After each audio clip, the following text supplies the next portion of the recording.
दरम्यान आता नाशिकमध्ये नेमकं काय चाललंय आपण जाणून घेऊयात। आमचे प्रतिनिधी किरण गोटूर सध्या आपल्यासोबत आहेत।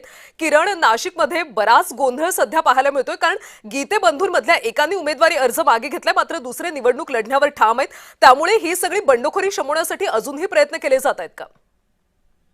कल्याणी, सुरुवातीपासूनच नाशिक विधान परिषदची जी जागा आहे या जागेवरून संघर्ष निर्माण झालेला होता। दोन्ही पक्षांनी म्हणजे भाजप आणि शिवसेनेने या जागेवरती दावा केल्याने हा संघर्ष पाहायला मिळाला आणि त्यानंतर ही जागा शिवसेनेला सुटली आणि शिवसेनेकडून अधिकृत उमेदवार नरेंद्र दराड यांनी आपली उमेदवारी अर्ज दाखल केली आणि त्यातच भाजपचे गणेश गीते आणि त्यांची बंधू गोकुळ गीते यांनी देखील जे उमेदवारी अर्ज दाखल केला आणि त्यानंतर राष्ट्रवादीकडून गोरख गोडके यांनी सुद्धा जे उमेदवारी अर्ज दाखल केलेले आहे।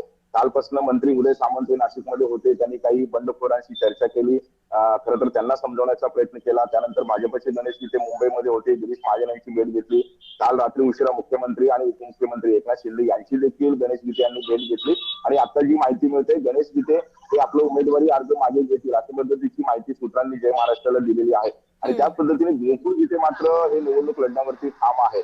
अद्याप गिरीश महाजन यांना हे गोकुळ गीते यांची समजूत काढण्यामध्ये यश आलेलं नाही अशा पद्धतीचं माहिती मिळते आणि गोकुळ गीते एकूणच गीतेंनी जर आपली उमेदवारी कायम ठेवली तर निश्चितच शिवसेनेची डोकेदुखी वाढणार आहे आणि त्यामुळे दुपारपर्यंत वेळ आहे आणि दुपारपर्यंत गोकुळ गीतेंना भाजपकडनं हे अर्ज मागे घेण्यासाठी हे समजूत काढण्यात येतो का किंवा मागे घेण्यासाठी गोकुळ गीते यांना सांगण्यात येतो का हे बघणं महत्वाचं असणार आहे आणि त्याच पद्धतीने राष्ट्रवादीकडून देखील गोरख गोडके यांनी अद्याप आपली उमेदवारी अर्ज दाखल हे जे आहे ते मागे घेतले नाही, ते सुद्धा मुंबईमध्ये आहेत।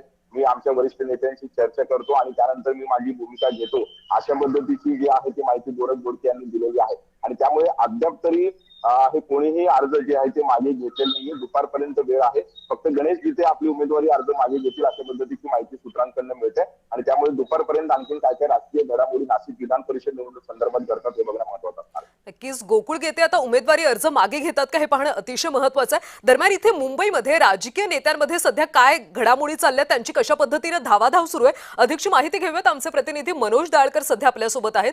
मनोज, खरं तर ही बंडखोरी शमवण्यासाठी राज्यातल्या अनेक मतदारसंघांमध्ये बंडखोरी झाली, ही बंडखोरी शमवण्यासाठी राजकीय नेत्यांची सध्या कशी धावाधाव सुरू आहे, मुंबईमध्ये काय पाहायला मिळतंय?